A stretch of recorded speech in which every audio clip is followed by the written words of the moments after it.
We'll be doing Georgia Tech. So first I'll talk a little bit about the head coach, and then I'll talk some about the roster, and then I'll go through their schedule game by game and give you a predicted winner and loser for each game. So head coach Brent Key enters his second full season as the head coach of Georgia Tech. He was their offensive line coach for 3 seasons before he became their interim head coach in 2022, and he was a 4-4 in 22 as an interim head coach, and that got him the permanent job.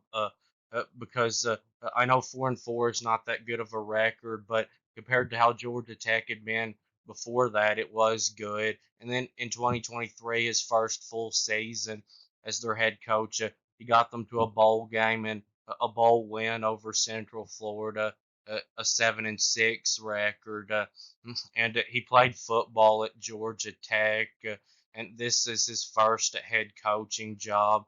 So his overall record as a head coach is 11-10, and I think he has their program going in the right direction.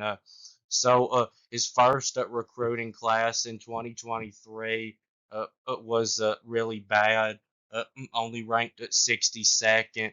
But then his second recruiting class was a whole lot better, ranking 33rd. And Georgia Tech has 66% of their production coming back from last season. So starting on the offensive side of the roster at quarterback, they're in pretty good shape here. Haynes King returns after having a pretty good season last year.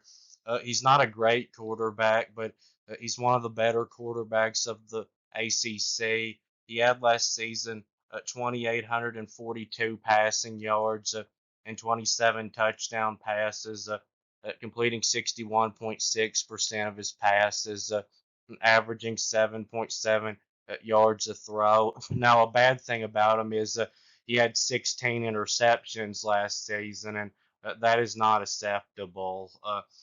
And he is also a good runner. He had last season 737 rushing yards on 120 carries and 10 rushing touchdowns, averaging 6.1 yards a carry. And then at wide receiver, they're not great here, but they do have two pretty good wide receivers coming back. They've got Eric Singleton, who is their best wide receiver, who had last season 48 catches for 714 and 6 touchdowns, averaging 14.9 a catch. And they have Malik Rutherford, who had 46 catches for 502 and 4 touchdowns, averaging 10.9 a catch last season. And then at running back, they're good here. They return Jamal Haynes, who had last season 1,059 yards on 174 carries and 7 touchdowns, averaging 6.1 a carry. He's one of the best running backs in the ACC. And they also have Trey Cooley, who played in 8 games and only had 64 carries, but had 274 and 3 touchdowns, averaging 4.3 a carry. He was only a third string running back last season.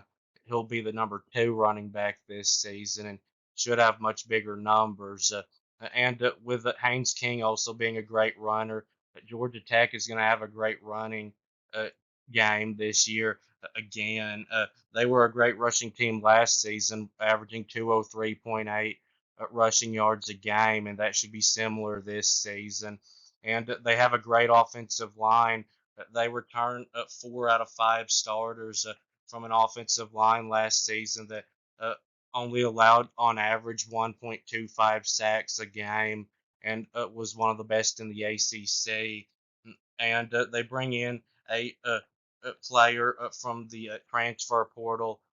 His name is Kalen Rutledge, who was an all-conference guard at Middle Tennessee in 2023.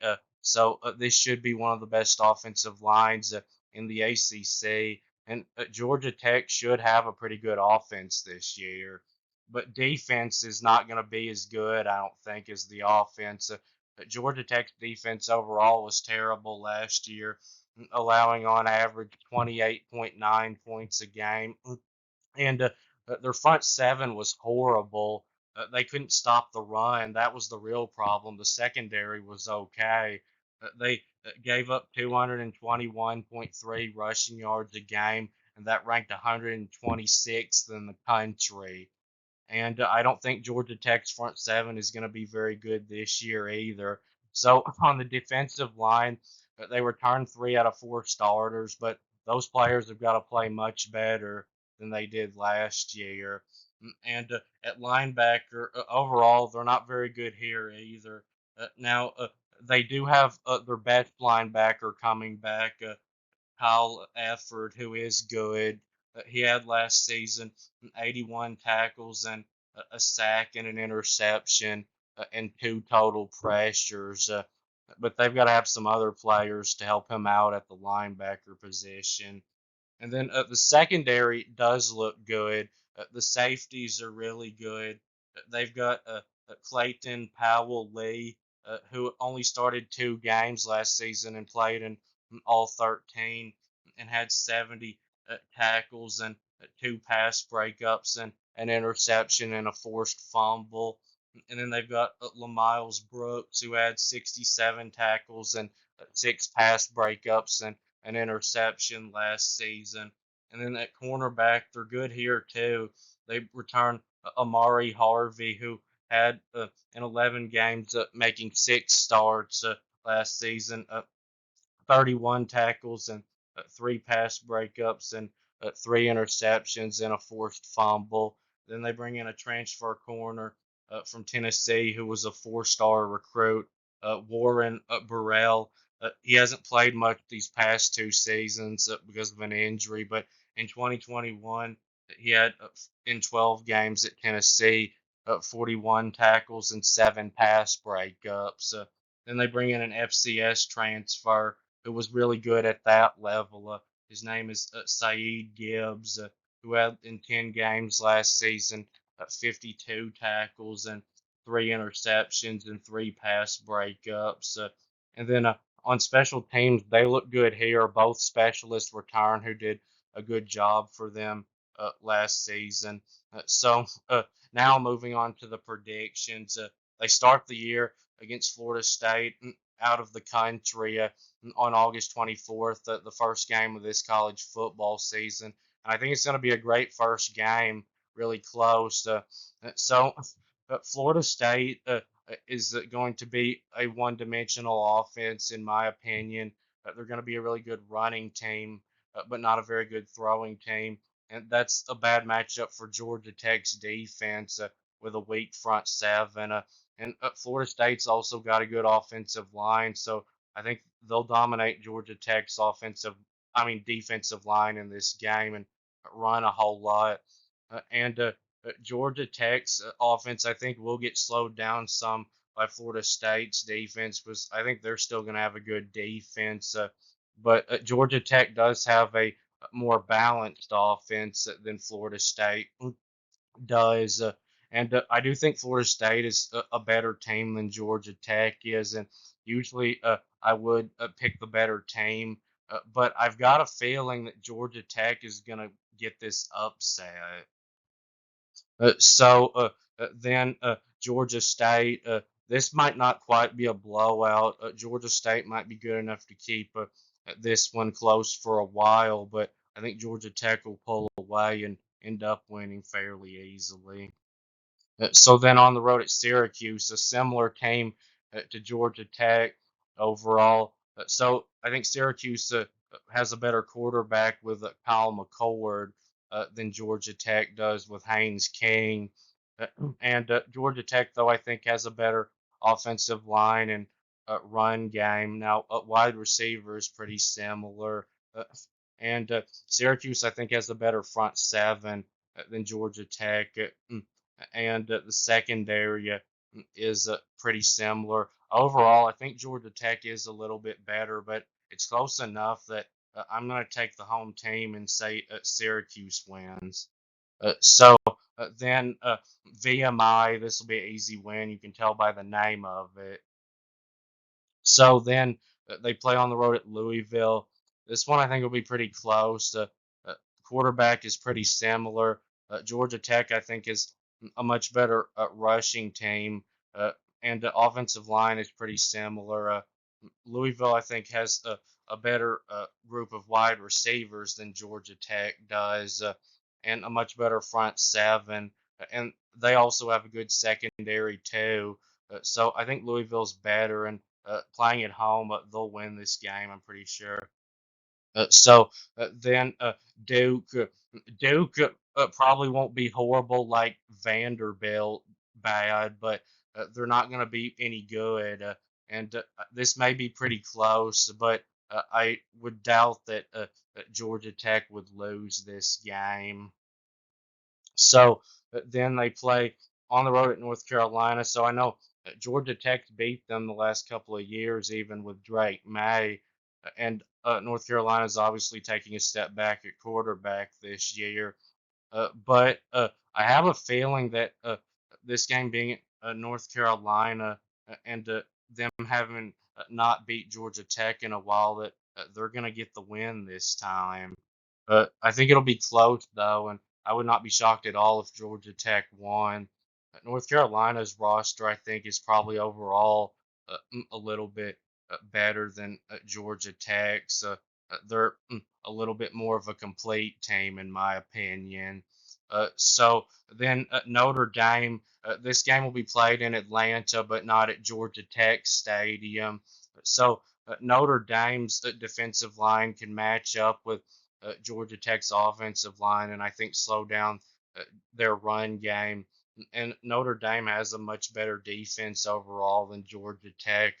Their secondary is even better than Georgia Tech's, and I like their linebackers better than Georgia Tech's. And Notre Dame's also going to have a great offensive line that I think can dominate Georgia Tech's defensive line, and they'll be able to run the ball really well in this game. Notre Dame's also got a couple of good running backs, and they've brought in a couple of good receivers from the portal that I think can challenge the Georgia Tech defensive backs. And Notre Dame also has a really good tight end, Mitchell Evans, that Georgia Tech doesn't have. And I like Notre Dame's quarterback, Riley Leonard, a little better than Haynes King, and he's also a really good runner too. Notre Dame's just clearly the better team, and I think this game will end up being pretty close, but I'm going with Notre Dame. So then they play on the road at Virginia Tech. Virginia Tech is a really tough place to play, and they're a much more experienced team than Georgia Tech is. Now, I think Virginia Tech doesn't have a very good quarterback, but they're also going to be a good running team like Georgia Tech, and they've got a better defense. They've got a much better front seven than Georgia Tech. So I just don't really see Georgia Tech winning this one on the road, but I do think it'll be pretty close. So then Miami at home. So if you watch my Miami video, you already know I think Georgia Tech upsets them. I just can't fully trust Mario Cristobal to win every game that he's supposed to win this season. I think he's going to get upset once, and Georgia Tech seems like the most likely team to me to do it this year. And really, with Mario Cristobal, I've got to see him win every game he's supposed to before I can pick him to. So I think Miami's clearly a better team than Georgia Tech, and it should beat Georgia Tech. But the better team doesn't always win. So Miami's much better in the front seven than Georgia Tech, but Georgia Tech's offensive line I think can match their defensive line and run some in this game. And I think Georgia Tech can probably take advantage of Miami's likely weakness at the safety position. And I think that this will be really close, though.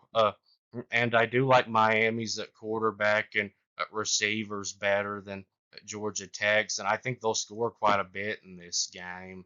Then NC State on a Thursday at home after getting a week off in between it and the Miami game. And If you watch my NC State video, you saw that I'm not real high on them, but I think they're going to be a solid team. I think Georgia Tech upsets them too. NC State's quarterback, I think, is better than Georgia Tech's. And I think Georgia Tech, though, is better at running back and on the offensive line than NC State. And NC State is better in the front seven. And the secondary and wide receiver is pretty similar. Uh, but I do think NC State is a little bit better of a team, though. But I think a home field advantage will give this one to Georgia Tech. To end the season on the road at Georgia, this will be a loss. Before I could pick Georgia Tech to beat Georgia, I would have to see them do it. Georgia's just so far ahead of Georgia Tech right now with talent and coaching for me to think about picking Georgia Tech in this game. I don't think they have any chance of beating Georgia this year. And I know they came within 8 points of them last year, but I actually don't think that that'll be the case this year. I think Georgia will win easily and blow them out by 20 something points. My final prediction for Georgia Tech is 6-6 overall and 5-4 in the conference. The same record as last season. I think if they could get their front seven fixed, they could do better than this. But I think that weak front seven is going to keep them from having a good season. But I still think this is a decent team that should at least go to a bowl game. But that'll be it with this video, and thanks for watching. And please subscribe, and I'll be back soon.